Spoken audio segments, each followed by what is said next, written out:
রান্না করবো। হ্যাঁ তো ফ্রেন্ড এখন হচ্ছে আমাদের বাড়িতে আজকে হচ্ছে গিয়ে রামায়ণ, সেটা পরে দেখাচ্ছি। তার আগে আজকে এখন মানে রামায়ণ যারা করতে এসছে তাদেরকে খেতে দিতে হবে। খেতে বলতে কি লুচি আর আলুর দম মিষ্টি এগুলোই আয়োজন করা হয়েছে।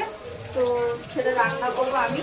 এখানে সবাই মিলেই কাটাকাটি করছিলাম, সেটা তোমাদের সাথে শেয়ার করতে পারিনি কারণ ক্যামেরা দেওয়ার জন্য পড়ছিল না। আর প্রচুর আওয়াজ পাচ্ছে, এদিকে রামায়ণ হচ্ছে আমাদের বাড়িতে আর এদিকে হচ্ছে আজকে রাস পুজো। তো তার জন্য আওয়াজ একটুখানি প্রবলেম হবেই, একটু ম্যানেজ করে নিও। আর চলো রান্নাটা করতে গিয়ে তোমাদের সাথে ঠিক শেয়ার করবো। আর আমি এই শাড়িটা পরে নিয়েছি, এই শাড়িটা কারণ এই তাঁতের শাড়ি বা জামদানি শাড়ি ওসব পরে আমার রান্না করবো জানি করতে পারবো না, তার জন্য এটা পরে নিয়েছি। তো দেখো এই দেখো এখানে এক গামলা হয়ে গেছে অলরেডি, এখানে এক গামলা হয়ে গেছে। আর এখানে আলু রয়েছে, টমেটো, এখানে মশলা করে রেখেছি জিরে যা, আর এই যে এখানে আলুটা ভাজছি।